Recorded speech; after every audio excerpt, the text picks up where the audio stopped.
tardes.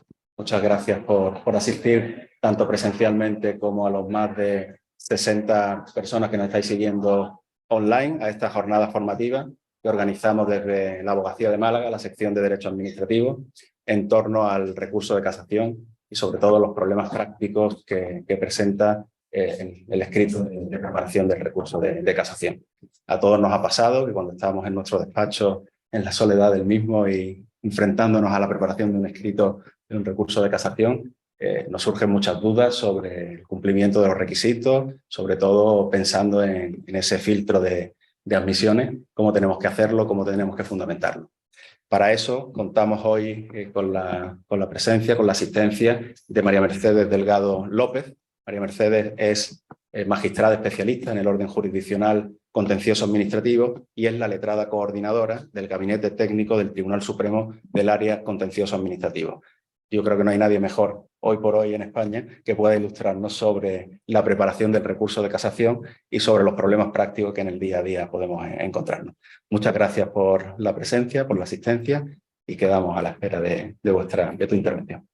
Bueno, muchas gracias por la presentación. Muy amable en sus palabras y nada, encantada de participar en esta charla sobre la preparación del recurso de casación en el ámbito contencioso administrativo. Soy consciente de las fechas en las que estamos, próximas a la festividad de la Semana Santa y por lo tanto, bueno, con pocas ganas, digamos, ¿no? de ahora pues meterte en un tema que parece fácil pero que luego no lo es, porque como bien ha dicho, pues tiene sus problemas y que a la hora de redactar los recursos de casación yo creo que se ponen muy de manifiesto, ¿no? Y quizás es bueno, pues bueno, intentar solventar algunas de esas dudas o problemas que puedan plantearse en la preparación del recurso de casación.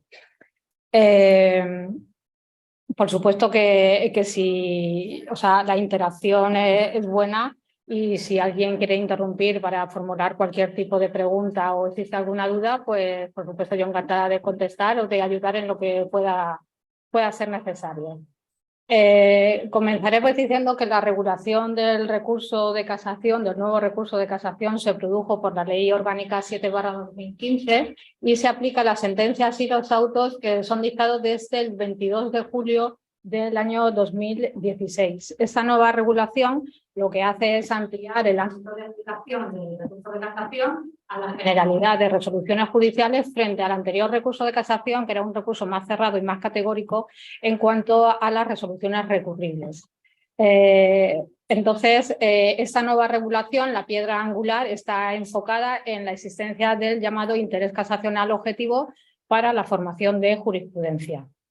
Y por lo tanto es fundamental no solamente el cumplimiento de la forma que nos la establece la propia ley de la jurisdicción en su artículo 89.2, sino también la interrelación esa de la forma y el fondo, lo que sin duda determinará la existencia de interés casacional objetivo para la formación de jurisprudencia. Para que os hagáis una idea del volumen de asuntos que han entrado en el Tribunal Supremo con arreglo al nuevo recurso de casación, en el año 2017, que es el año completo donde empieza a funcionar este recurso de casación, entraron 7.102 recursos, de los que se resolvieron 4.784.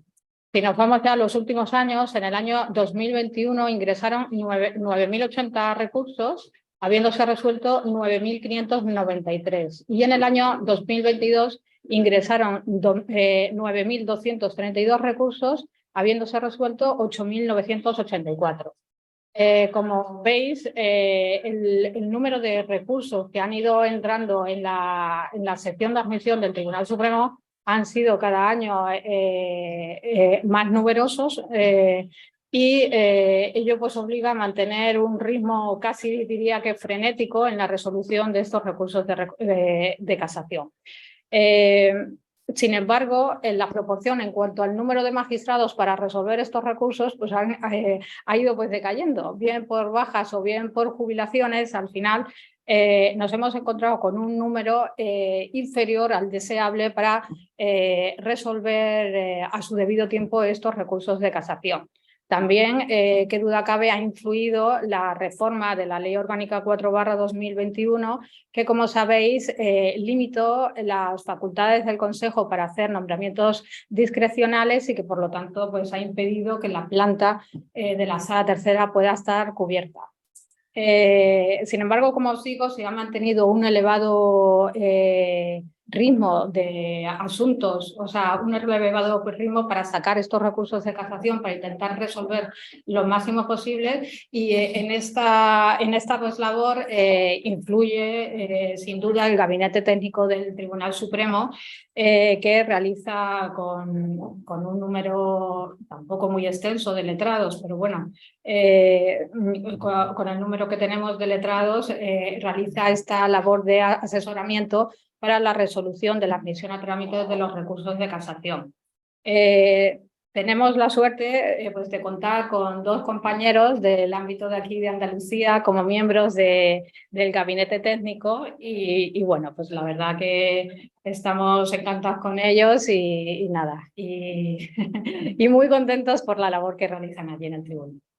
Bueno, dicho esto, la preparación del recurso de casación, en primer lugar, tiene lugar ante el órgano judicial de instancia. En primer lugar, digo porque luego realmente, como veremos, es la sección de admisión del Tribunal Supremo la que en mayor número de ocasiones va a hacer el filtro de la correcta admisión o no del recurso de casación.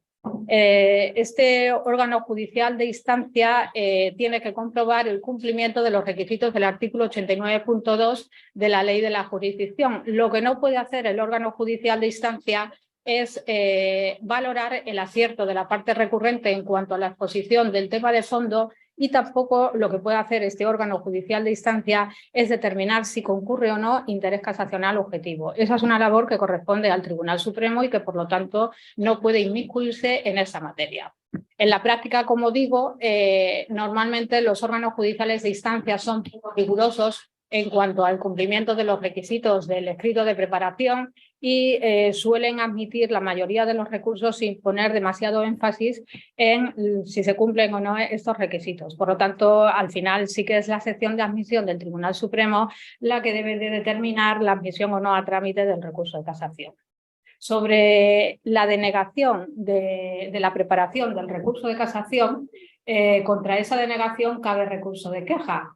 Para que os hagáis una idea, el número de quejas en el año 2021 fueron de 707 recursos, habiéndose resuelto 611, de los que solamente 37 fueron estimatorias y 523 desestimatorios. En el año 2022 ingresaron 677 quejas, resolviéndose 622, de las que solo 29 fueron estimatorias y 584 desestimatorias.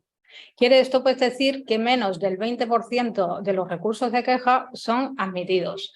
La razón fundamental, o por lo menos una de ellas, es que la mayoría se interponen en materia de extranjería y de asilo, que están, la verdad, que muy poco fundamentados. Por lo tanto, pues evidentemente al final desembocan en la inadmisión del recurso, en la desestimación del recurso de queja. Un aspecto importante en cuanto a los recursos de quejas es que, estimado un recurso de queja, no cabe que el órgano judicial de instancia vuelva a denegar por una segunda vez la preparación del recurso de casación, aunque sea por razones distintas a las contempladas en la primera resolución. Solamente hay un caso que se excepciona y es cuando se ha estimado la ausencia de extemporaneidad del recurso y posteriormente el órgano judicial de instancia desestima, deniega la preparación del recurso por el hecho de, por ejemplo, pues no haberse justificado el interés casacional. En ese caso sí que cabe la posibilidad de que el órgano judicial de instancia pueda denegar esa preparación del recurso de casación. También resulta relevante en cuanto a los recursos de queja que si el escrito de preparación es esencialmente coincidente con otro recurso de casación que ya se ha inadmitido por parte del Tribunal Supremo, entra dentro de las facultades del órgano judicial de instancia denegar la preparación del recurso de casación. Y lo mismo cabe decir cuando se trata de plantear cuestiones idénticas a las suscitadas en otro recurso que ya ha sido resuelto por sentencia y ha sido en sentido desfavorable a la tesis de la parte recurrente. En este caso, es inútil dar lugar al recurso de casación y a la estimación de un recurso de queja cuando ya se sabe de antemano que el recurso de casación se va a inadmitir. Por lo tanto, al existir jurisprudencia, es innecesaria la admisión y, por lo tanto, la estimación de la queja de un nuevo recurso de casación sobre la misma cuestión. Esto, por ejemplo, ocurre mucho actualmente en materia de personal temporal de las administraciones públicas. Últimamente en el Tribunal Supremo hemos recibido una avalancha de recursos de casación donde lo que se discute es la conversión del personal, tanto laboral como funcionario interino, en funcionario de carrera. En estos casos, pues sabéis que el Tribunal Supremo tiene ya un criterio más o menos consolidado, sin perjuicio de otras posibles admisiones que también hemos pues realizado recientemente en esta materia, pero en general cuando lo único que se discute es la conversión en funcionarios de carrera por la existencia de fraude de ley y las consecuencias que se puedan determinar por ese fraude de ley, como es la solicitud de indemnización por 18.000 euros, en esos casos el Tribunal Supremo ya ha dictado numerosas sentencias donde analiza las sentencias del TJUE en esta materia y bueno, al final pues ha dictado la doctrina que ha dictado y esa es la doctrina de interés casacional, ¿no? En ningún caso ha sido reconocer la conversión de estos funcionarios interinos en funcionarios de carrera. Por lo tanto, es inútil volver a plantear un recurso de casación sobre esta misma cuestión si no se pone el acento en otro tema. Por ejemplo, el Tribunal Supremo aún no se ha pronunciado sobre los efectos de la nueva ley, de la nueva ley y la incidencia que va a tener, por ejemplo, efectos de indemnizaciones, porque pues ya sabéis que se reconoce una posibilidad de indemnización. Entonces, en esos casos sí que quizás habrá que admitir ese tipo de recursos, pero no en los que siguen la línea pues tradicional sobre la que ya se ha pronunciado reiteradamente el Tribunal Supremo. Un ejemplo de auto que puede resolver este tipo de quejas es, por ejemplo, el auto de 25 de marzo del 2019, en la queja 17/2019, donde dice: si el tribunal de instancia ha expuesto un criterio que se sostiene expresamente en la doctrina jurisprudencial, cabe exigir a la parte que anuncia el recurso de casación un esfuerzo argumental cualificado dirigido a justificar que la cita de esa doctrina resulta equivocada, impertinente o inadecuada. Si no se realiza esto y lo único que se expone son disquisiciones dogmáticas generales sobre el tema litigioso, no cabe la admisión ni del recurso de casación ni tampoco la estimación del recurso de queja, que podrá denegarse, o sea, que podrá desestimarse este recurso de queja por entender que la cuestión ya está resuelta por la doctrina jurisprudencial. Por otro lado, hay que señalar también que contra el auto que desestima la queja es posible plantear un incidente de nulidad de actuaciones. El incidente de nulidad de actuaciones no está para plantear cuestiones sustantivas y procesales sobre el tema litigioso, porque en este caso es ajeno a la significación del recurso de queja. Tampoco puede el incidente reproducir sin más las consideraciones del recurso de queja, puesto que estas ya fueron valoradas en el auto que resuelve el recurso de queja. Por lo tanto, iría también en contra de la jurisprudencia consolidada que señala que el incidente de nulidad no puede ser utilizado como un recurso para eludir el obstáculo que establece el artículo 495.3 de la Ley de Enjuiciamiento Civil, que dice que contra los autos que resuelvan un recurso de queja no cabe recurso alguno. Por otra parte, también tenemos los casos en el que el órgano judicial de instancia emite un informe motivado donde en muchas ocasiones plantea la existencia de interés casacional objetivo. En este caso, si se considera por el Tribunal Supremo que hay que inadmitir el recurso, en este caso no puede hacerse por providencia, sino que habrá de hacerse mediante auto. Este informe del órgano judicial de instancia en ningún caso es vinculante para el Tribunal Supremo. Para finalizar esta introducción, señalar que muchas veces se utiliza el recurso de casación como una tercera instancia, pero esta no es la finalidad del recurso de casación. El recurso de casación se aparta del caso concreto y de la solución particularizada que se haya dado para dirigirse a la solución de problemas generales y potencialmente relevantes para un gran número de situaciones. Esto es realmente lo que significa la existencia de interés casacional objetivo para la formación de jurisprudencia.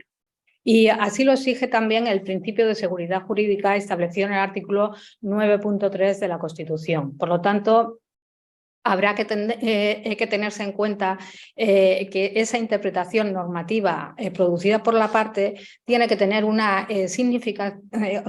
proyección significativa para una multitud de circunstancias presentes y, en particular, futuras. Tras esta introducción, nos adentramos en el escrito de preparación propiamente dicho, comenzando por el tema de las resoluciones recurribles. Antes de señalar cuáles son estas resoluciones recurribles, como he dicho al principio, el escrito de preparación es muy importante en cuanto a la forma. Es decir, el escrito de preparación puede contener unas cuestiones de interés casacional que realmente se vea que son interesantes y que no existe jurisprudencia y que convendría un pronunciamiento por parte del Tribunal Supremo, pero luego no se cumplen los requisitos de forma que establece específicamente el artículo 89.2 de la Ley de la Jurisdicción. Es una pena, pero lamentablemente en la sección de admisión estamos muy familiarizados con este tipo de circunstancias y al final, pese a que pueda tener interés casacional, tenemos que inadmitir este tipo de recursos porque no cumple estos requisitos de forma. Por lo tanto, os aconsejo que le pongáis mucho énfasis, ¿no?, en la redacción del escrito, cumpliendo lo que establece el artículo 89.2 de la Ley de la Jurisdicción. Dicho esto, en cuanto a las resoluciones recurribles, en primer lugar, son recurribles las sentencias tanto dictadas en única instancia como en apelación por parte de los Tribunales Superiores de Justicia. Cuando se trata de sentencias de juzgados, se exigen dos requisitos principalmente. Que la sentencia recurrida contenga doctrina gravemente dañosa para los intereses generales y que sea susceptible de extensión de efectos. La mención y la justificación de estos dos requisitos es muy importante para recurrir estas sentencias, de tal manera que si no se expresa estos dos requisitos, el recurso no se va a examinar el resto de los requisitos del artículo 89.2. Es decir, estos dos requisitos de doctrina gravemente dañosa y que sea susceptible de extensión de efectos estaría encuadrado en el artículo 89.2a en cuanto a la recurribilidad de la resolución. Y por lo tanto, para recurrir esta sentencia de juzgado tienen que expresar estos dos requisitos. Estos dos requisitos son cumulativos, es decir, que no puede ser que concurra uno y no el otro, tienen que concurrir los dos requisitos. El grave daño para los intereses generales normalmente suele referirse al efecto multiplicador del criterio contenido en la sentencia impugnada, a la entidad de la cuantía a que pudiera ascender el perjuicio económico o el número de posibles afectados. También que sea susceptible de extensión de efectos. El artículo 86 se remite a los artículos 110 y 111 de la Ley de la Jurisdicción. Es decir, que son susceptibles de extensión de efectos cuando se refiere a una determinada materia, como son la materia tributaria, dentro de la cual no cabe incluir los actos de recaudación en materia de seguridad social. también se incluye la de personal al servicio de la administración pública y también se incluyen los asuntos de unidad de mercado. En este sentido, el concepto de unidad de mercado no solamente es en sentido formal o procedimental, es decir, el de los artículos 127 bis a 127 quater de la Ley de la Jurisdicción, sino que también puede ser referida a la materia por estar conectada a la pretensión con alguna cuestión que se suscite en relación con la Ley de Garantía de Unidad de Mercado. Asimismo, se establece que estas sentencias de juzgados solamente serán recurribles cuando sean sentencias estimatorias. ¿Y ello por qué? Porque en este caso solamente las estimatorias son las que reconocen una situación jurídica individualizada que sea susceptible de extensión de efectos. En el caso de sentencias parcialmente estimatorias, solo serán admisibles en la parte en la que se haya estimado la pretensión procesal, pero no en la parte en que se haya desestimado. Esto en cuanto a la sentencia de los juzgados. En cuanto a los autos que son recurribles, hay que señalar que estos autos están determinados en el artículo 87 de la Ley de la Jurisdicción. En primer lugar, cabe señalar que no cabe el recurso de casación contra providencias, pero tampoco caben contra el auto que resuelve el recurso de reposición contra una providencia, salvo, o sea, con la excepción de que en lugar de una providencia hubiera debido dictarse un auto, en cuyo caso sí que puede considerarse que es recurrible. En cuanto a los recursos de casación contra los autos, solamente caben los relacionados en el artículo 87. Es decir, que, por ejemplo, si se plantea un recurso de casación contra un auto que declara la falta de competencia objetiva, como no hace imposible la continuación porque se verá ante el órgano competente, en ese caso se entiende que no está inserta dentro del artículo 87.1a, que sería el apartado correspondiente. Tampoco cabe, por ejemplo, el recurso de casación contra el auto que desestima un recurso de revisión contra un decreto de costas, o también aquellos que se referían a los autos sobre autorización o ratificación de medidas sanitarias. Esta denegación precisamente motivó la reforma de la ley, por decreto ley 8/2021, introduciendo el artículo 87.1 bis, donde se incluyen estos autos, y también el 87 ter. En estos casos se establece un régimen de casación singular donde no es necesario interponer recursos de reposición contra el auto antes de acceder a la casación. Por lo tanto, no existe una fase de preparación del recurso ni tampoco de admisión, y los plazos de interposición y de tramitación son muy breves. En el resto de los supuestos del artículo 87.1 es preceptivo interponer previamente recurso de reposición y esperar a su resolución. Cuando la reposición confirme el auto anterior, se puede recurrir uno u otro o los dos, y si la reposición es estimatoria, es el auto que hay que impugnar en casación. En principio, no se incluye en el 87.1a los autos que no admiten el recurso de apelación. Se admite contra los autos que inadmiten el recurso de apelación cuando el auto del juzgado inadmite el recurso contencioso administrativo, y ello porque pone fin al proceso sin resolver el litigio. También respecto de los autos del artículo 87.1b, que son los autos dictados en las piezas de medidas cautelares, en este caso el recurso queda sin objeto cuando ha recaído sentencia en los autos principales. De igual modo, no es admisible el recurso contra la resolución que acuerda rechazar la garantía ofrecida para la adopción de medidas cautelares. Sobre los autos del artículo 87.1c, este es el supuesto que quizás se plantea con mayor frecuencia y que también puede resultar más complicado.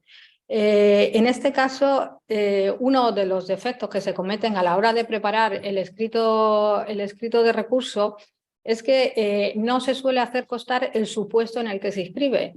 Este apartado, el C, solamente contempla como posibilidad de recurso de casación cuando resuelvan cuestiones no decididas directa o indirectamente en la sentencia o bien que contradigan los términos del fallo que se ejecuta. Es preciso mencionar en el escrito de preparación que el supuesto se inserta en alguno de estos dos casos. Y como digo, esto debe de constar en las resoluciones recurribles, es decir, antes de examinar el resto de requisitos del artículo 89.2, porque si no se mencionan o si no se justifica por qué se está ante este supuesto, puede dar lugar a que no se examine el resto del escrito de preparación por no cumplir uno de los requisitos que se exigen.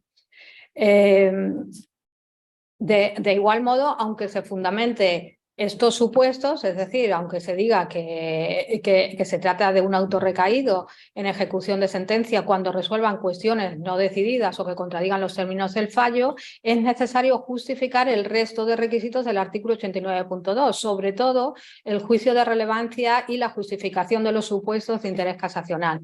Porque si no se hace esta preparación en su extensión completa, tampoco se puede admitir este recurso de casación.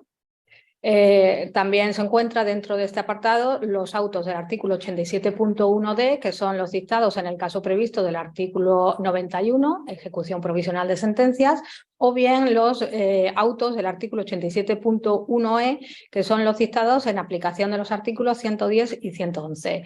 En este caso, la solicitud de extensión de efectos de una sentencia que no sea firme no tiene encaje en el artículo 110 y por lo tanto tampoco tendrá posibilidad de recurrirse en casación. Sobre las cuestiones de hecho y de derecho, artículo 87 bis 1 de la Ley de la Jurisdicción. Son numerosos los supuestos en los que se inadmiten los recursos de casación porque, en definitiva, lo que está cuestionando es la apreciación de los hechos que se ha realizado por la sala de instancia y la valoración de la prueba que se realiza de esos hechos. Y esto existe ya una doctrina muy consolidada en el Tribunal Supremo de que no es posible admitir el recurso de casación cuando lo que se plantean son cuestiones casuísticas, fácticas, probatorias. Todo esto está carente de interés casacional objetivo y, por lo tanto, en ningún caso va a dar lugar a la formación de jurisprudencia porque al final responde al caso particularizado y que no tiene proyección futura. Se puede admitir un recurso de casación donde haya de tenerse en cuenta tanto los hechos fijados en sentencia como el resultado probatorio que se ha realizado por el órgano de la instancia, pero siempre que se desprenda una cuestión jurídica que sea necesario interpretar por parte del Tribunal Supremo.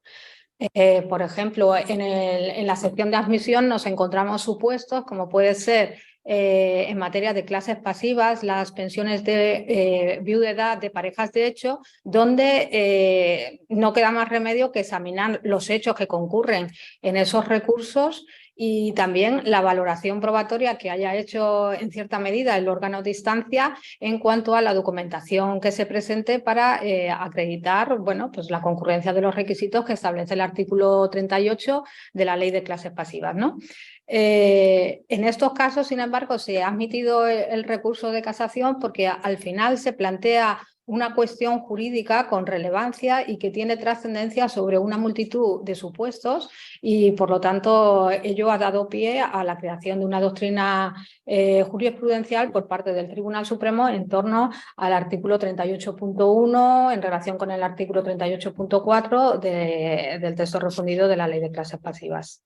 Por lo tanto, es carga de la parte recurrente intentar buscar esa cuestión jurídica, aunque esté directamente vinculada con los hechos y con la valoración probatoria. En cuanto a la aplicabilidad o no de las normas de la Ley de Enjuiciamiento Civil, en este caso ya se establece por la ley que la Ley de Enjuiciamiento Civil es supletoria. Lo que quiere decir es que cuando haya una cuestión que esté regulada expresamente por la ley de la jurisdicción, no puede aplicarse, aun cuando sea contradictoria con la ley de enjuiciamiento civil, no puede aplicarse la ley de enjuiciamiento civil, sino que hay que estar expresamente a la ley de la jurisdicción, que es la regulación específica en la materia. Y tampoco se pueden aplicar los preceptos que regulan la casación civil. Entrando ya a los requisitos formales del artículo 89.2, es un error muy común en la redacción de los escritos de preparación entremezclar los argumentos, las pretensiones, las normas infringidas y el interés casacional que pudiera concurrir en el supuesto sin un cierto orden y de forma, pues eso, un poco dispersa, sin precisar del todo o sin ponérselo fácil a la sección de admisión para determinar cuál es el interés casacional objetivo que concurre en el supuesto. Por la experiencia, os aconsejo que sigáis el orden que establece el artículo 89.2, porque hay una cierta tendencia a recurrir al antiguo recurso de casación y poner fundamentación del recurso, y ahí ya se entremezcla todo. Pues de verdad resulta muy difícil determinar ahí qué es lo realmente relevante y que quiere poner de manifiesto el recurrente en cuanto a la ratio de decidendi de la sentencia, que normalmente tampoco se suele identificar correctamente. Por lo tanto, pues bueno, desde la práctica os aconsejo que sigáis este orden del artículo 89.2. El apartado A de este precepto lo que establece es los requisitos de plazo, legitimación y recurribilidad de la resolución. En cuanto al plazo, como sabéis, se trata de un plazo de caducidad y por lo tanto no es susceptible de interrupción ni de rehabilitación. Por lo tanto, no es aplicable el artículo 128.1 de la Ley de la Jurisdicción. La comparecencia ante el Tribunal Supremo se hace por medio del escrito de personación. Este escrito de personación forma parte de la fase de preparación del recurso, por lo tanto está sometida a las mismas limitaciones que el escrito de preparación y por lo tanto tiene pleno sentido que se le extienda la regla del inciso final del artículo 128. Los escritos de la parte en esta fase de preparación deben presentarse ante el juzgado o tribunal competente. ¿Qué pasa si se presenta ante un órgano judicial distinto? Pues que lamentablemente si no se hace ante el Tribunal Supremo dará lugar a la extemporaneidad del recurso y por lo tanto a que se declare como desierto. Una vez vencido el plazo conferido sin haberse subsanado el defecto, se produce la consecuencia ligada a la inactividad, que es la pérdida del trámite y la subsiguiente orden de archivo sin posibilidad de rehabilitar el plazo. Si se ha solicitado aclaración de sentencia, se computa el plazo desde la notificación de la resolución del incidente de aclaración. En el caso del que el letrado lleve la defensa de la recurrente y renuncie a esta defensa, estando ya en curso el plazo de preparación del recurso de casación, cuando se requiere a la parte para designar un nuevo letrado, una vez designado, el plazo de los 30 días vuelve a computar de nuevo en su integridad. Es decir, que no existe ninguna rebaja, por lo tanto el nuevo letrado tendrá ese plazo entero de 30 días para preparar el recurso. En cuanto a la legitimación, se siguen los requisitos del artículo 19 y siguientes de la Ley de la Jurisdicción. Normalmente la posición con la que se comparece en casación debe ser coherente con la posición que se ha mantenido en la instancia. Quien ha obtenido una sentencia favorable en la instancia no está legitimado para recurrir en casación, aunque excepcionalmente se pueden admitir ciertos supuestos donde sí es posible cuando se aprecie la existencia de un gravamen real, cierto y actual de la propia recurrente en su esfera personal o patrimonial como consecuencia de la fundamentación jurídica de la sentencia estimatoria. Estos supuestos son excepcionales, pero es verdad que se puede apreciar que puede concurrir este gravamen por las consideraciones realizadas en la sentencia recurrida y, por lo tanto, si se justifica debidamente, se puede otorgar la legitimación. También en cuanto a la legitimación de quienes no fueron parte en la instancia pero hubieran debido serlo, exige que se haya personado en el recurso de casación dentro del plazo legalmente establecido para la preparación del recurso, porque si no se realiza dentro de este plazo se inadmite el recurso. También hay necesidad de comparecer por medio de abogado y de procurador. Es inaplicable la regla del artículo 23.3 de la Ley de la Jurisdicción, que sí rige para la primera y para la segunda instancia, pero no para el recurso de casación. Por lo tanto, no hay ninguna excepción en este sentido. No es necesario un nuevo apoderamiento en casación si ya figura para la primera instancia.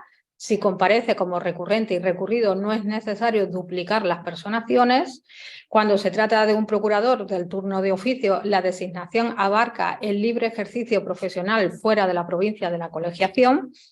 En el caso de actuación gravemente deficiente del letrado designado de oficio, normalmente se suele comunicar al ilustre colegio de abogados a efectos organizativos y alguna vez también a efectos disciplinarios, pero vamos, en la mayoría de los casos en la práctica no se suele hacer uso de esta potestad del tribunal y bueno.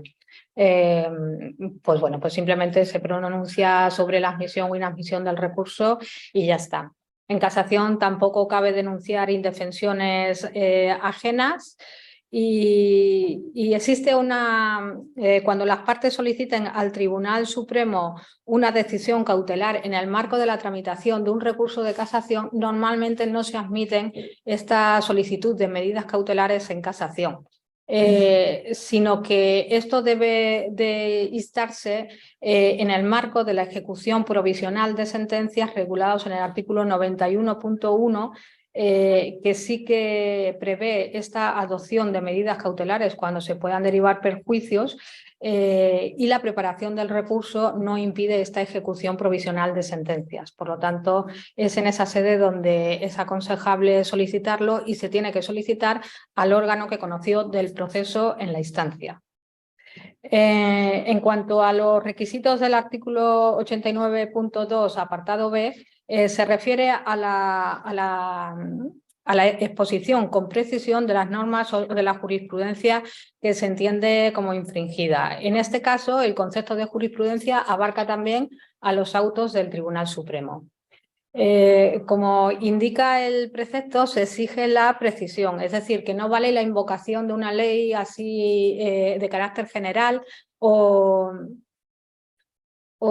la remisión a un conjunto de preceptos de manera indefinida, sino que se exige la precisión de los concretos preceptos, incluso de los apartados de los preceptos que se consideran infringidos y sobre los cuales deberá girar el interés casacional objetivo y la formación de jurisprudencia.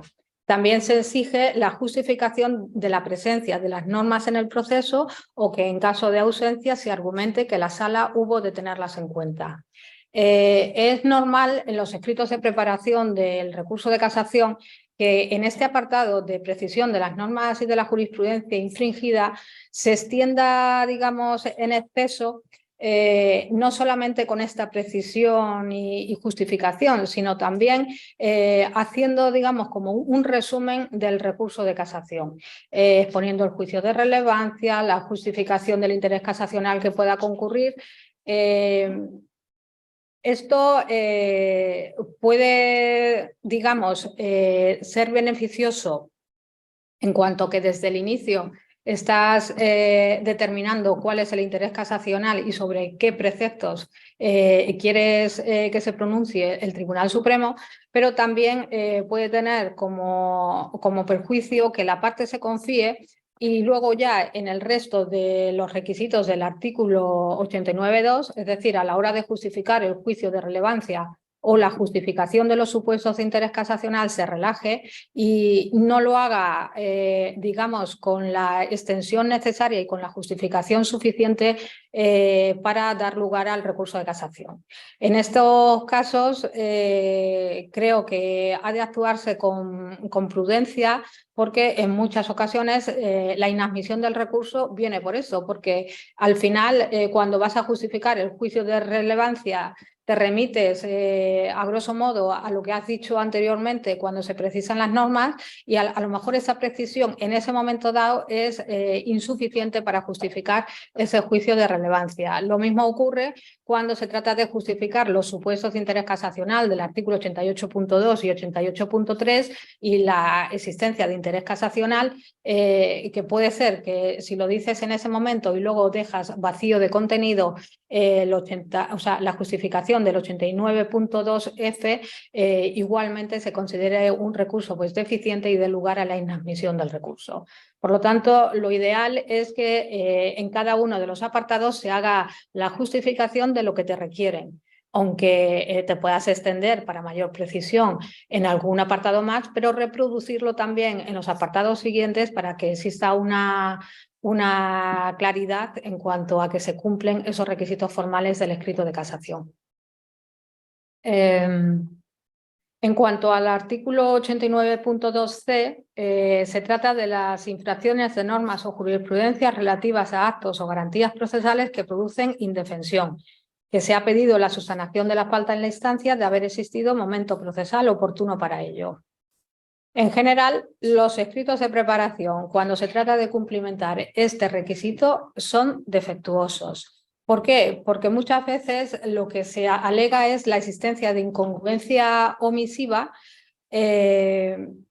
y en los casos estos de incongruencia omisiva no se solicita, conforme a los artículos 267.5 de la Ley Orgánica del Poder Judicial y 215 de la Ley de Enjuiciamiento Civil, no se solicita el complemento de sentencia, que es el último momento que se tiene para pedir la subsanación de la falta.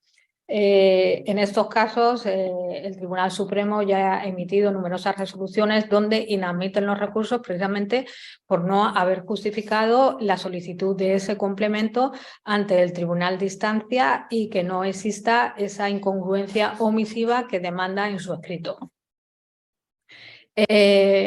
Puede ocurrir en algunos escritos de preparación, lo que se alega es un defecto de motivación y también incongruencia omisiva. Cuando lees el apartado, al final llegas a la conclusión de que en verdad está imputando un defecto de motivación, porque al final ha argumentado en su demanda pues numerosos argumentos sobre la pretensión que se está pues debatiendo en autos y sin embargo pues el tribunal, por ejemplo, pues no se pronuncia sobre la mayoría de ellos y atiende pues a la argumentación que considera conveniente. En esos casos yo os aconsejo que en lugar de promover la incongruencia omisiva que puede despistar a la sección de admisión en cuanto a lo realmente pretendido en el caso de que no se haya solicitado ese complemento de la sentencia, os aconsejo que solamente lo hagáis por defecto de motivación y que expliquéis por qué existe ese defecto de motivación. Defecto de motivación que junto con el resto de infracciones atenientes a la incongruencia, por ejemplo, la incongruencia interna o la incongruencia extrapetita, en esos casos lo que hay que asociar, porque existe ya jurisprudencia reiterada sobre estos conceptos, con lo cual difícilmente se va a poder apreciar un interés casacional objetivo con respecto a ellos. Pero sí se puede apreciar cuando, a pesar de que la sentencia a juicio del recurrente ha incurrido en un defecto de motivación o en una falta de resolución de todas las alegaciones que ha planteado para resolver la cuestión, en estos casos hay que determinar expresamente, siendo carga del recurrente, una cuestión de interés jurídico sobre el que sea pues necesario un pronunciamiento por parte del Tribunal Supremo. Por lo tanto, sí que son importantes estos defectos de forma, ¿no? Estos infracción de las garantías procesales y de las normas, pero asociado siempre a una cuestión de interés jurídico que al final es lo que va a determinar la existencia o no de interés casacional objetivo.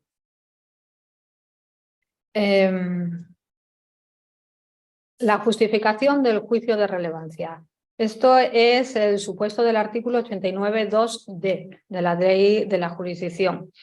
Veréis muchísimos recursos de casación que se inadmiten por falta del adecuado juicio de relevancia.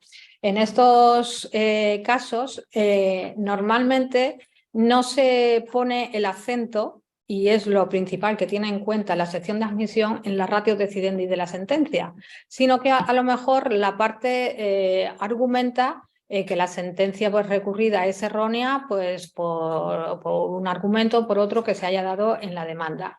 Es fundamental razonar por qué la parte entiende que la ratio pues, decidendi de la sentencia es errónea y que tiene relevancia en cuanto a los preceptos que se consideran infringidos y que por lo tanto han resultado determinantes del fallo.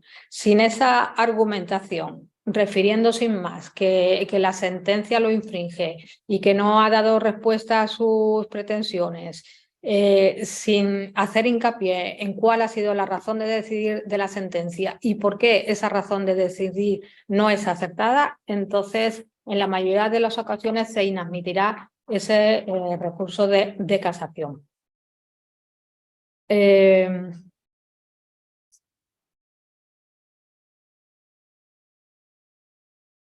juicio de relevancia debe de ir dirigido a la ratio decidendi de la sentencia, no a los procedimientos obiter dicta, salvo que estos, conjuntamente con la ratio pues, decidendi, formen parte de la fundamentación de la sentencia y sobre lo cual se quiere poner el acento en el interés casacional objetivo que se denote en el recurso de casación, ¿no?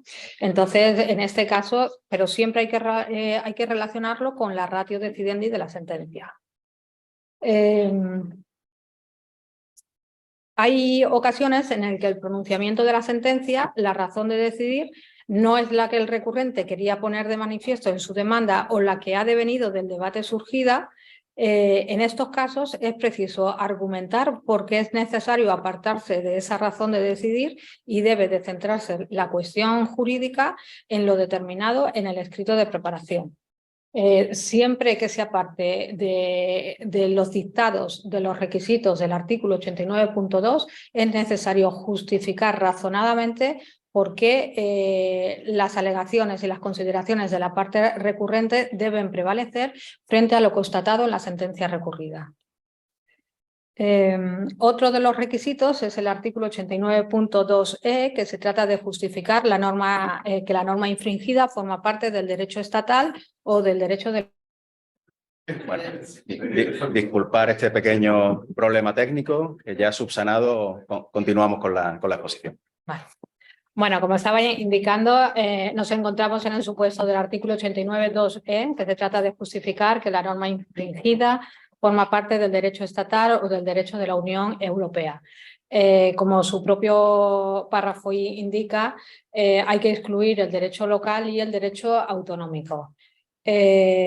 Cuando la cita del derecho estatal sea meramente ficticia o instrumental, en este caso no podemos dar por válido el recurso de casación y se inadmite por esta razón, porque al final la cuestión litigiosa se rige exclusivamente por las normas de la comunidad autónoma. Sin embargo, se puede admitir el recurso cuando se trata de estas normas autonómicas, siempre que reproduzcan el contenido de normas estatales básicas o cuando se haga valer la vulneración de jurisprudencia recaída sobre un precepto del derecho estatal que, aunque no tenga el carácter de básico, tiene un contenido idéntico al del derecho autonómico aplicado.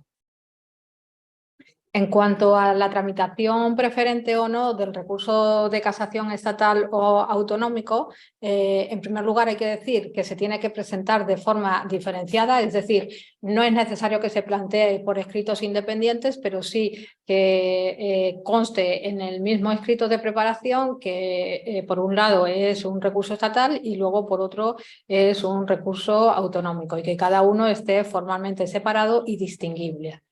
Esta preparación, esta preferente tramitación de uno u otro dependerá de la pretensión que sea objeto del litigio. Es decir, cuando el recurso de casación estatal condicione el resultado del litigio para evitar incurrir en sentencias contradictorias, debe concederse preferencia al recurso estatal y dejar en suspenso el autonómico.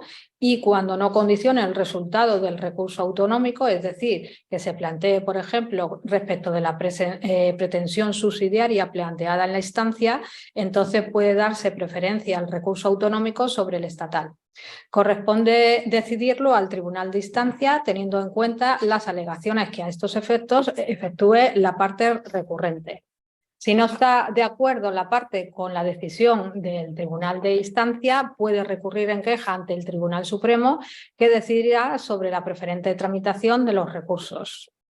Importante es el criterio contenido, por ejemplo, en el auto de 11 de octubre del 2022, recurso de queja 318/2022, en relación a la alegación de incongruencia, donde la cita de los preceptos del ordenamiento estatal en que se recoge este principio no convierte el recurso de casación en estatal, cuando la pretensión de fondo sobre la que versa esta falta de respuesta afecta exclusivamente a la interpretación y a la aplicación del derecho autonómico.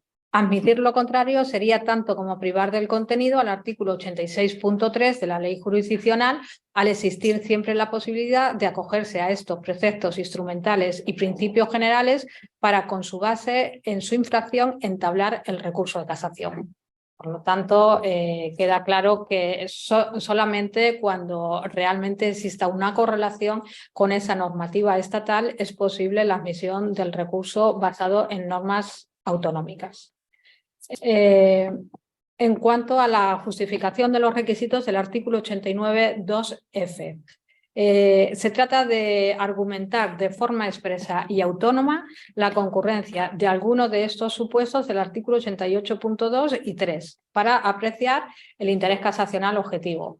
En la práctica nos encontramos con que en muchos escritos de preparación del recurso de casación no se mencionan estos supuestos de interés casacional, es decir, no se dice en qué supuesto del artículo 88.2 o 3 está incluido el supuesto que se quiere poner de manifiesto. En ese caso, en la mayoría de los casos, intentamos hacer una labor de entender en qué supuesto quiere la parte que lo incluyamos, pero si no existe ninguna relevancia ni ninguna explicación sobre cuál es el supuesto que concurre, no puede ser admitido el cumplimiento de este requisito formal del escrito de preparación. Tampoco se admite y tampoco se entiende cumplida esta carga del artículo 89.2f en el supuesto de que se precisen las cuestiones de interés casacional, pero sin embargo no se incluyan esas cuestiones de interés casacional en ninguno de los supuestos del artículo 88.2 y punto 3, porque al final tiene que ser proporcionado el supuesto en el que se incluye la cuestión que se plantee en relación con el interés casacional objetivo que necesite del pronunciamiento por parte del Tribunal Supremo.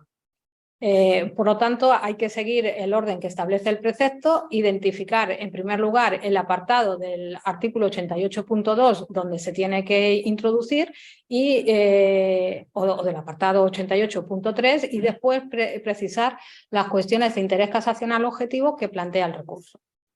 En cuanto a los supuestos, al listado de supuestos que cabe incluir dentro del artículo 88.2, es posible, este listado no tiene un carácter exhaustivo, pero esa falta de exhaustividad no puede convertirse en una facilidad, digamos, para no justificar la concurrencia de ninguno de los supuestos de interés casacional. Por lo tanto, en este sentido, lo que se exige cuando se apela al numerus apertus del artículo 88.2 es que exista una rigurosa justificación del interés casacional. Sin esta rigurosidad, normalmente la sola apelación al numerus apertus se entiende injustificada y, por lo tanto, no da lugar a la admisión del recurso de casación. En las sentencias sobre la doctrina Sacchetti se incorpora una perspectiva específica de la fundamentación del interés casacional y así en estos casos la admisión de la casación ha de hacerse justificando la naturaleza penal de la infracción objeto de sanción y el fundamento de las infracciones imputadas a la sentencia recurrida, ello al confirmar la resolución administrativa sancionadora. En el caso del supuesto del artículo 88.2a se trata de justificar la existencia de sentencias contradictorias sobre cuestiones sustancialmente idénticas. Es decir, no es necesario que concurran las tres identidades propias del recurso de casación antiguo, pero sí que exista una coincidencia sustancial entre las resoluciones sometidas a contraste. No es imprescindible que las resoluciones judiciales a contraste sean firmes. Se puede invocar sentencias de la Sala Tercera, pero en este caso es necesario que se precise en el escrito de preparación que es para reforzar, matizar, confirmar la jurisprudencia del Tribunal Supremo. En la práctica, muchas veces no se citan, se citan las sentencias, pero no se hace juicio de contraste o no se explicita que las cuestiones que se suscitan son iguales, solamente se mencionan con el número de resolución, en fin. Es necesario señalar las sentencias que son objeto de contraste, que la cuestión es sustancialmente igual y que es contradictoria y divergente el fallo con la sentencia recurrida. En este caso, así se entiende cumplida la carga del artículo 88.2a. No cabe invocar a efectos de contraste sentencias dictadas por la misma sala y sección que ha dictado la resolución que se impugna, pero sí cuando se trate de secciones distintas de la propia sala. Es evidente que la contradicción ha de centrarse en la interpretación de la norma y no puede centrarse en la valoración de la prueba o en las circunstancias fácticas que concurran. Cuando se invoca, que eso sucede con frecuencia, se invoca con frecuencia el supuesto del artículo 88.2a, también luego se invoca el 88.3a, existe una cierta contradicción, porque si no hay jurisprudencia no puede haber sentencias de contraste cuando se invocan las del Supremo. En este caso puede invocarse ambos supuestos, pero justificando en qué medida las sentencias de contraste son contradictorias con la sentencia recurrida y, por otro lado, por qué no existe jurisprudencia sobre la concreta cuestión jurídica sobre la que se suscita el interés casacional objetivo. Razonándolo pues debidamente, no tiene por qué existir esta contradicción que inicialmente se puede apreciar. El supuesto del artículo 88.2b es el de la doctrina fijada en sentencia que puede ser gravemente dañosa para los intereses generales. Este supuesto coincide en gran medida con lo que ya hemos dicho anteriormente en cuanto a las sentencias de juzgados recurribles y, por lo tanto, lo que se requiere en este concreto apartado es que se expliquen las razones de por qué la doctrina que contiene la sentencia puede resultar gravemente dañosa para los intereses generales y, en segundo lugar, vincular el perjuicio a tales intereses con la realidad a la que la sentencia aplica su doctrina, sin que baste al respecto la mera afirmación apodíctica de que el criterio de la sentencia los lesiona. El supuesto del artículo 88.2c, que supone la afección a un gran número de situaciones, en este caso, en la mayoría de los recursos vemos cómo se invoca este supuesto de interés casacional, pero sin justificar debidamente que existe una proyección de este recurso a otro tipo de recursos que se puedan potencialmente plantear. En estos casos es necesario fundamentar y justificar suficientemente que tiene una proyección sobre otros recursos bien por la afectación del gran número de plantilla existente en la administración en cuanto al problema suscitado, o bien por el número de recursos existentes, por la existencia de resoluciones diferentes de otros órganos judiciales. En fin, hay diversos argumentos que se pueden ofrecer, pero siempre hay que particularizarlo en relación con el caso concreto y nunca de una forma genérica como que el supuesto en sí afecta a un gran número de situaciones. El 88.2d se trata de cuando la resolución impugnada resuelva un debate que haya versado sobre la validez constitucional, de una norma con rango de ley sin que la improcedencia de plantear la pertinente cuestión de inconstitucionalidad aparezca suficientemente esclarecida. Los requisitos que expresamente se exigen en cuanto a este supuesto es que exista un debate en la instancia sobre la procedencia de plantear una cuestión de inconstitucionalidad. En segundo lugar, que existan dudas fundadas sobre la constitucionalidad de la normativa concernida. Y en tercer lugar, que la sentencia finalmente dictada por el Tribunal Acuo no dio una respuesta a la petición de planteamiento de la cuestión de inconstitucionalidad, o que la respuesta ofrecida está huérfana de la adecuada justificación. El supuesto del 88.2e es que la sentencia interprete y aplique aparentemente con error y como fundamento de su decisión una doctrina constitucional, en cuyo caso, al igual que en el 88.2a, exige una argumentación expresa de cómo la sentencia ha interpretado y aplicado aparentemente con error la doctrina constitucional, sin que resulte suficiente la mera discrepancia jurídica o la mera referencia a sentencias del Tribunal Constitucional que establezcan una determinada doctrina, sino que hay que ponerlo en relación con las circunstancias del caso y para ver que efectivamente esa doctrina del Tribunal Constitucional es aplicable al supuesto en el que nos encontramos. Finalmente está el supuesto del 88.2f, que se trata de que la resolución que se impugne interprete y aplique el derecho de la Unión en contradicción aparente con la jurisprudencia del Tribunal de Justicia o en supuestos que aún pueda ser exigible la intervención de este a título prejudicial. Igualmente hay que identificar con precisión la resolución del TJUE que se invoca, explicar su contenido y llevar a cabo una comparación entre las cuestiones litigiosas de una y otra.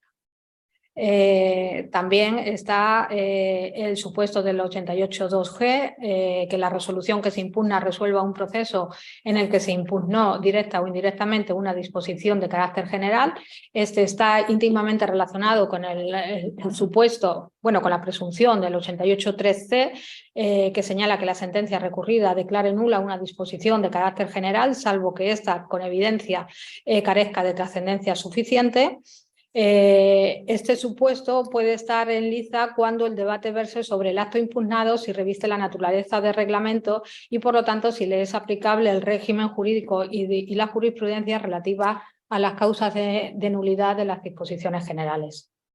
Para la concurrencia de este supuesto no es exigible que el tribunal tenga competencia para anular el precepto indirectamente impugnado.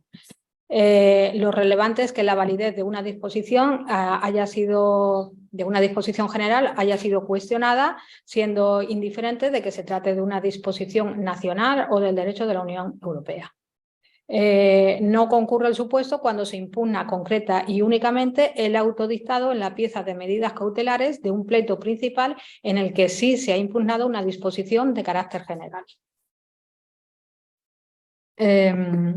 Y luego se encuentra el supuesto del 88.2h, que se trata del supuesto en el que la resolución que se impugna resuelva un proceso en el que lo impugnado fue un convenio entre administraciones públicas. En este caso no es necesario que solamente se trate de la interpretación del convenio, sino que puede ser también actos de ejecución donde se requiera esa interpretación y coteja de dichos actos con el contenido del convenio. La expresión convenio celebrado entre administraciones públicas ha de entenderse desde la óptica del artículo 47.2 de la Ley 40/2015 del régimen jurídico del sector público, siendo así que no cabe considerar como tales a los convenios internacionales firmados entre los Estados para evitar la doble imposición. Y por último se encuentra ahora sí, por último, que son muchos, el 88.2i, que se trata de que la resolución se haya dictado en un procedimiento especial de derechos fundamentales. En la práctica, muchos de los escritos de preparación, cuando van por el trámite de derechos fundamentales, se basan en este supuesto, pero se limitan a la transcripción, digamos, del apartado del precepto donde contempla el supuesto. En estos casos, normalmente no se da por bueno esa sola mención de que concurre y que la resolución ha sido dictada en un procedimiento de derechos fundamentales, sino que es necesario explicar por qué tiene interés casacional, haciendo una referencia circunstanciada al caso controvertido y al concreto derecho fundamental afectado. En cuanto a las presunciones del artículo 88.3, hay que señalar en primer lugar el apartado A, que se refiere a la inexistencia de jurisprudencia. En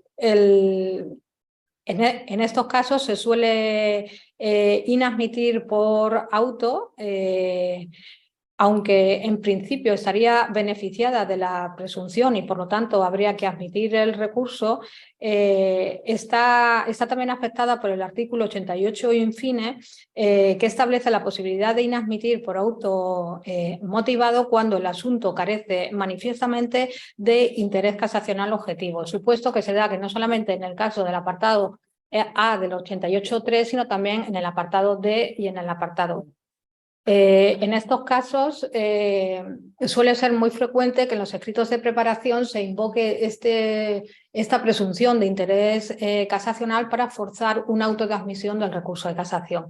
Sin embargo, la sola cita de que no existe jurisprudencia no es suficiente para determinar la admisión del recurso de casación, porque por esa regla de 3 pues, casi todos los asuntos serían admisibles.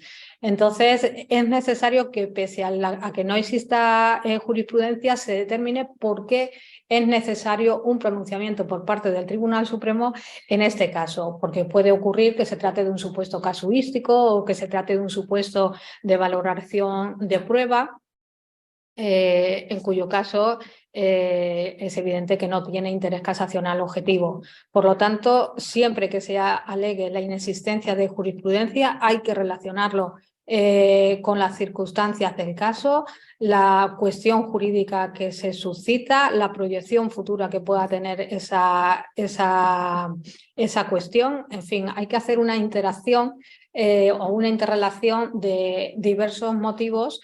No solamente con la mera cita del supuesto ya es suficiente para determinar la existencia de la admisión del recurso de casación.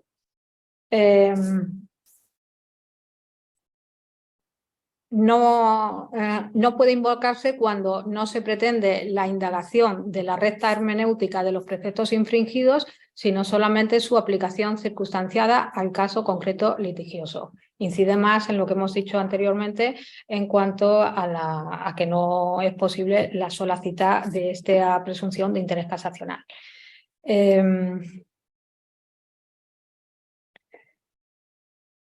Este interés casacional objetivo tiene que ser reforzado cuando se trata de normas jurídicas de aplicación habitual en la práctica forense, porque aunque no exista una jurisprudencia específica sobre el precepto en cuestión, a lo mejor sí que ha sido objeto de numerosos pronunciamientos a través de la normalidad en la que se aplican este tipo de normas al resolver los supuestos. Por lo tanto, hay que determinar expresamente cuál es el interés casacional objetivo que concurre.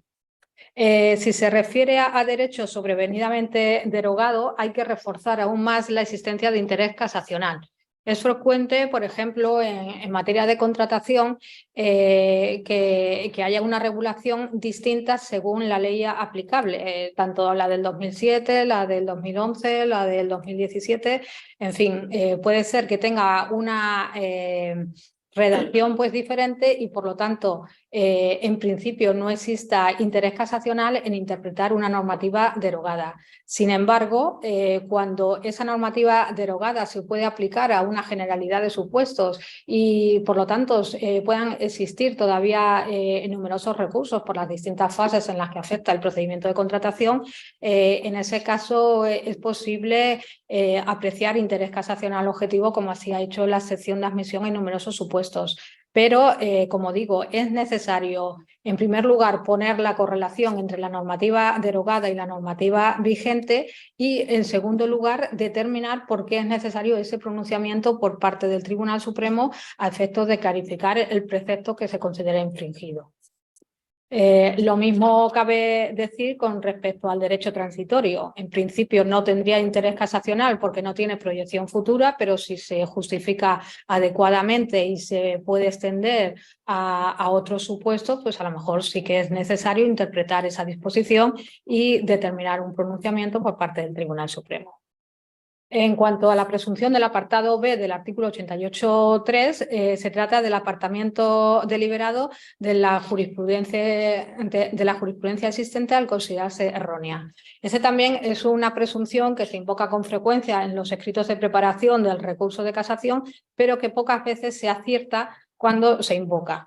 La jurisprudencia tiene que ser la del Tribunal Supremo, es decir, que no cabe alegar sentencias de otros tribunales superiores de justicia, ni del TJUE, ni del Tribunal Europeo de Derechos Humanos, ni del Tribunal Constitucional. Solo pueden ser las sentencias del Tribunal Supremo. Y en estos casos se exige que el apartamiento sea voluntario, intencionado y hecho a propósito por el juez de instancia.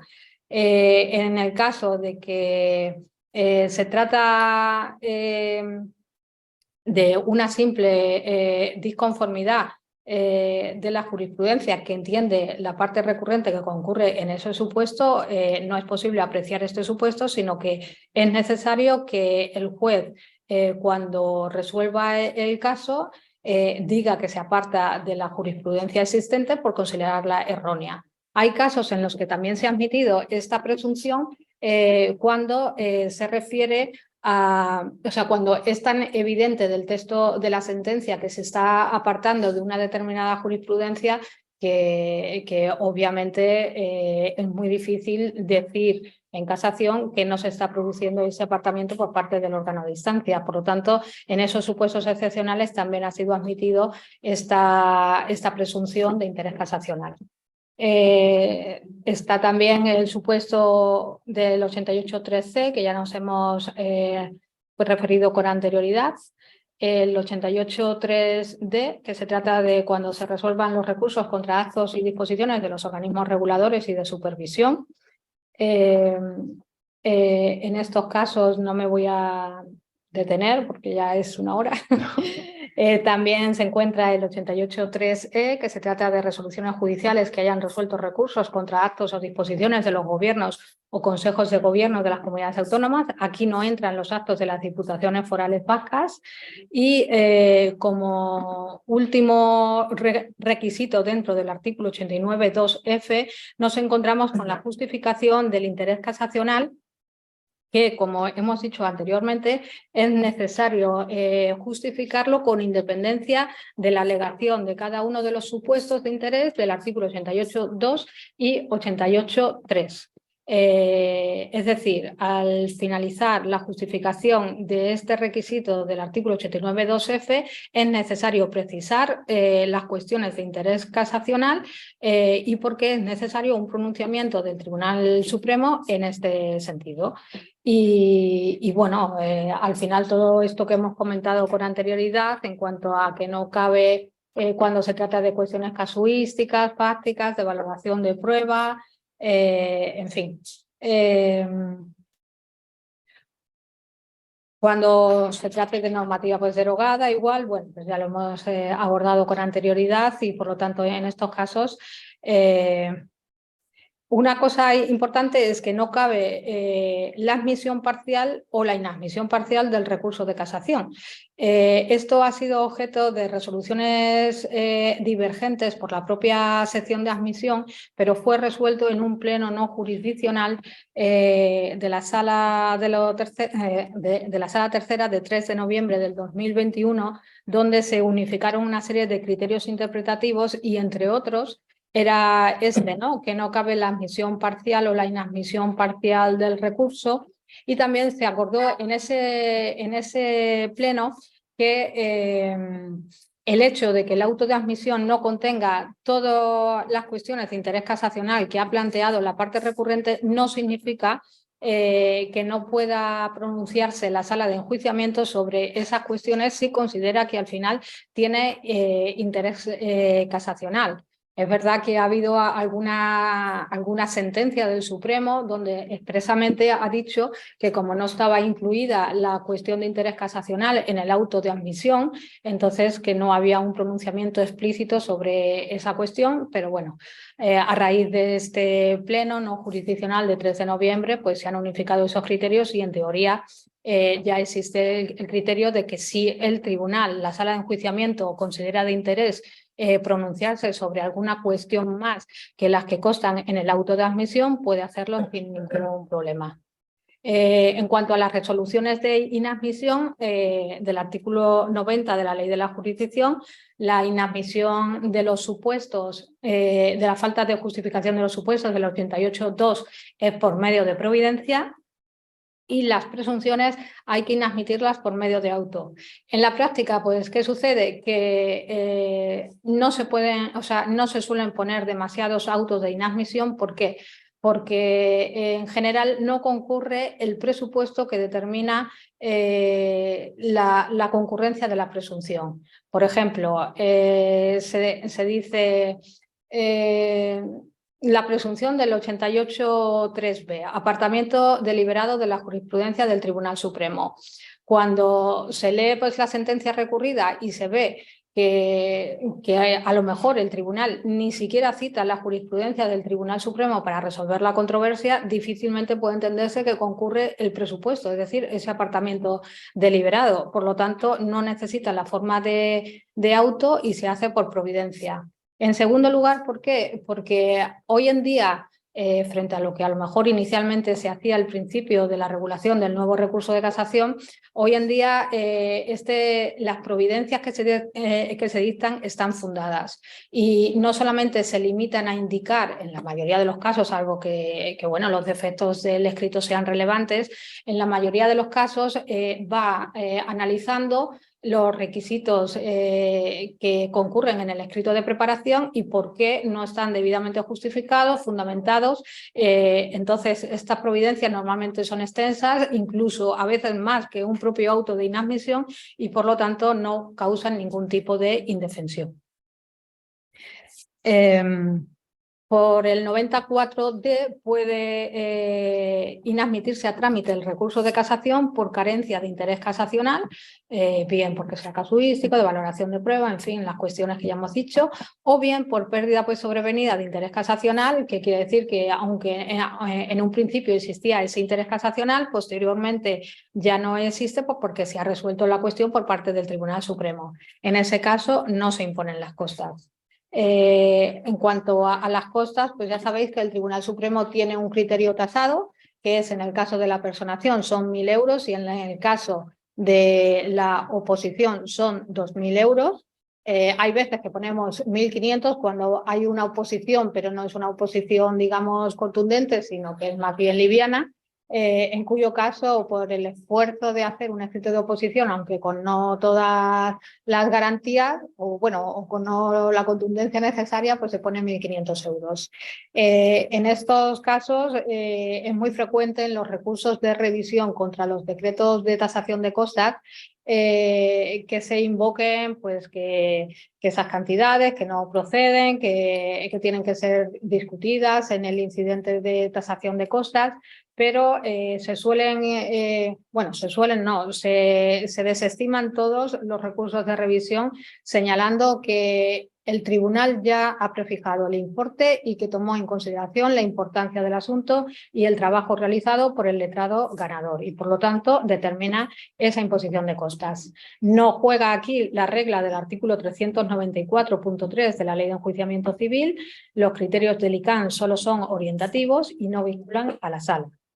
La interposición de un recurso de amparo no suspende la ejecución de la tasación de costas y el plazo de prescripción aplicable para solicitar la tasación de costas es el del artículo 1964.2 del Código Civil, que son 5 años desde que puede exigirse el cumplimiento de la obligación. En cuanto al escrito de interposición del recurso, se regula en el artículo 92. Al igual que con el escrito de preparación no es posible la rehabilitación de plazos del artículo 128.1. Esto también se ha resuelto en el pleno no jurisdiccional de 3 de noviembre del 21. La sentencia no tiene que extenderse necesariamente sobre el análisis y respuesta de todas las cuestiones desarrolladas en la interposición, haya sido o no identificadas en el auto de admisión. En cuanto a la sentencia, debe limitarse al examen de las infracciones jurídicas del escrito de interposición, no solamente a las del auto de admisión, sino otras con las que guarde conexión. Y por último, en cuanto al incidente de nulidad de actuaciones, contra las providencias de inadmisión cabe el recurso, el incidente de nulidad de actuaciones. Este incidente, regulado en el artículo 241 de la Ley Orgánica del Poder Judicial, tiene un carácter excepcional. Se trata de corregir la vulneración de derechos fundamentales para evitar precisamente el tener que acudir al Tribunal Constitucional en recurso de amparo. Otorga a los tribunales ordinarios más posibilidades para revisar estas violaciones de derechos fundamentales que pueden no haber sido detectadas y que se pueden subsanar con este incidente de nulidad de actuaciones. En cuanto a las razones del incidente de nulidad de actuaciones, pues normalmente se inadmiten por medio de providencia, se inadmiten a trámite este incidente de nulidad de actuaciones porque en verdad lo que viene a decir es que no se encuentra fundada la providencia, de que ello vulneraría el artículo 24 de la Constitución en cuanto al derecho a la tutela judicial efectiva y de acceso a los recursos, pero bueno, en el momento en que la providencia se ajuste a lo que dice el artículo 89.2 en cuanto a que funde las razones de inadmisión por la causa de inadmisión, si a ello añadimos que actualmente las providencias se suelen fundar, normalmente tiene pocos visos de prosperar este incidente de nulidad, salvo que efectivamente la sección de admisión puede haber cometido algún error y al final deje de pronunciarse sobre algunas de las cuestiones que hayan sido objeto de formulación en el escrito de preparación del recurso de casación. Con frecuencia se insiste en el incidente de nulidad de actuaciones sobre la base de que se cumplen los requisitos y además no se ha obtenido por parte del Tribunal Supremo una resolución sobre el fondo del asunto. Entonces, la providencia se suele, el incidente de nulidad se suele inadmitir señalando algo así como que está estrechamente vinculado el interés casacional relacionado con las circunstancias del caso. La motivación que hemos dicho tiene que ser sucinta, no es necesario que sea identificada con una falta de motivación por esa escasez de motivación, en fin. Y bueno, solamente mencionar ya como paso previo al fin de mi exposición es que muchas veces se prepara el recurso de casación para obtener una providencia de inadmisión y decir así que la resolución es firme. En esos casos se puede plantear el incidente de nulidad de actuaciones en el órgano judicial de instancia. A estos efectos es importante la sentencia del Tribunal Constitucional 112/2019 de 3 de octubre, ¿no? Que se pronuncia en el sentido de que no es exigible este incidente de nulidad de actuaciones para agotar la vía judicial antes de interponer el recurso de amparo cuando la vulneración del derecho fundamental no se imputa a la última resolución sino a la anterior, dejando imprejuzgada la cuestión. Pero una cosa, luego dice que una cosa es que no exista esta exigencia interponencia, y otra pues diferente es que su interposición sea manifiestamente improcedente, que en este caso se considera que no es así. Entonces se puede instar el incidente de nulidad ante el órgano que dictó la resolución lesiva de derechos fundamentales. En definitiva, siguiendo estas pautas será más difícil que os puedan inadmitir los recursos de casación. Actualmente, y siendo generosa, creo que sobre un 30% de recursos son admitidos en casación, por lo tanto un 70% aproximadamente son inadmitidos, y obviamente no todos estos recursos van a tener interés casacional, pero a lo mejor muchos de estos recursos que se inadmiten por defectos del escrito de preparación, si se corrigen con estas pautas que hemos podido determinar en esta charla, pues sí que es verdad que nos lo pondrán más difícil a la hora de inadmitir un recurso. Como decía Platón, no consideramos que la justicia se nos presente por naturaleza o porque sí, sino porque se puede enseñar y se aprende en la práctica. Yo creo que con el escrito de preparación del recurso de casación pasa exactamente lo mismo. Se puede enseñar y se aprende con la práctica. Por lo tanto, pues espero que os haya servido de ayuda y de que, bueno, os haya sido interesante.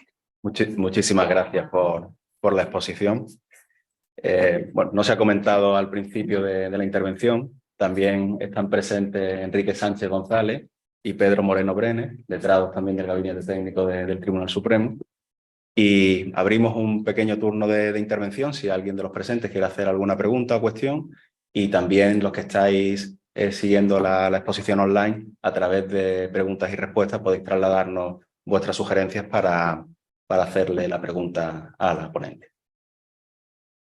Si no hay ninguna pregunta, yo sí que tengo una. Hemos hablado de la parte de la legitimación. En el caso de sentencias estimatorias se ha dicho que no hay legitimación por parte del favorecido por la sentencia.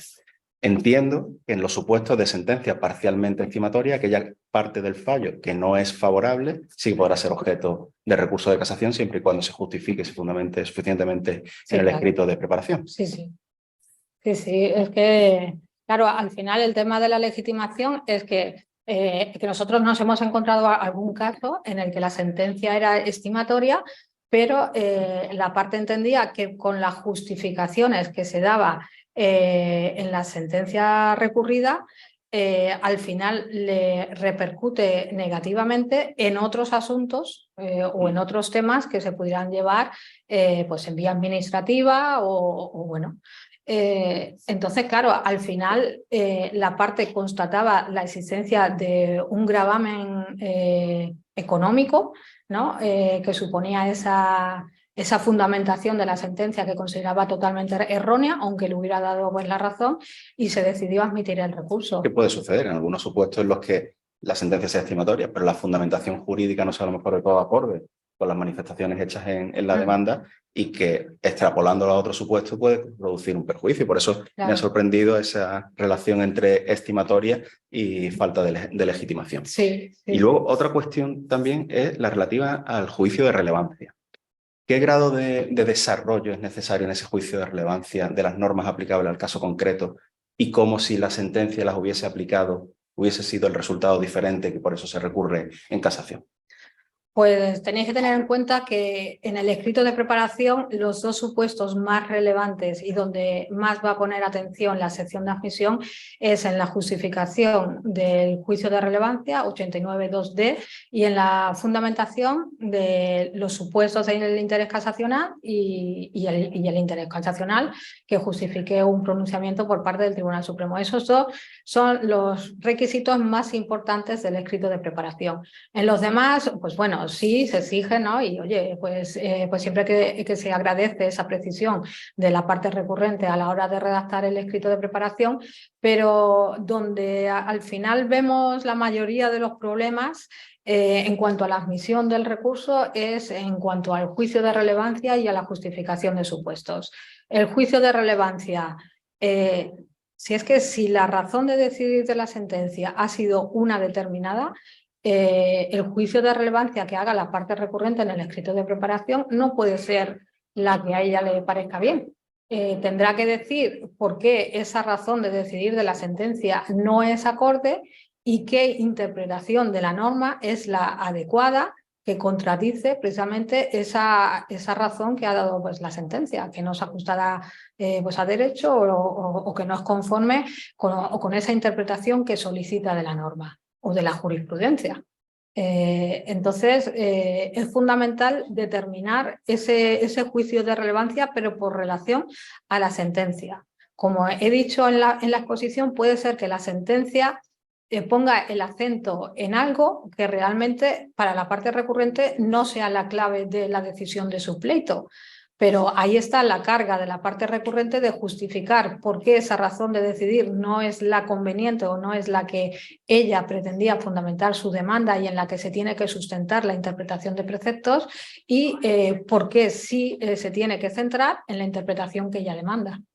Entonces, es fundamental en el escrito de preparación justificar adecuadamente y con la debida precisión ese juicio de relevancia. Muchas gracias. ¿Alguna cuestión más? Yo no sé si se nos oye a los que estamos fuera de... Yo creo que sí. Yo simplemente recordar que hay en la...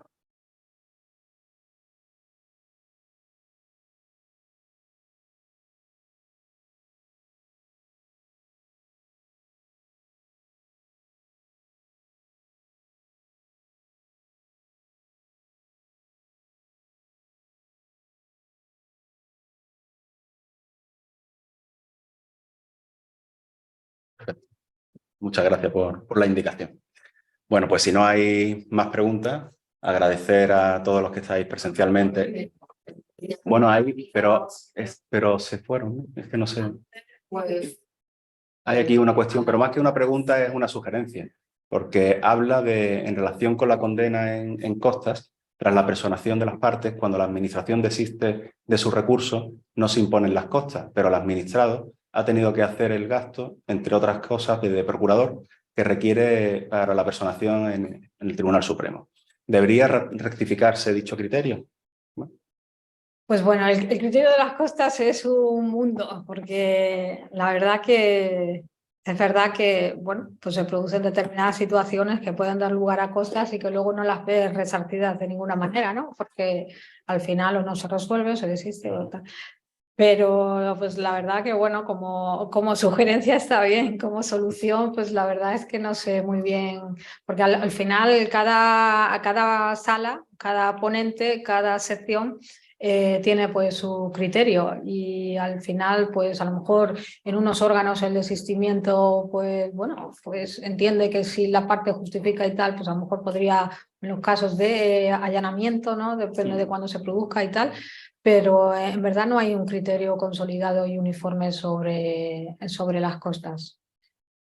Es más bien del caso concreto. Pues aquí nos agradecen la formación en otra de los traslados. Pues nada, muchísimas gracias. Emplazaros también a todos a la próxima sesión del Foro de Derecho Administrativo, que será el próximo 17 de abril. Y esperamos contar con la asistencia de todos. Muchas gracias por la participación y muchas gracias a la ponente. Muy bien, gracias.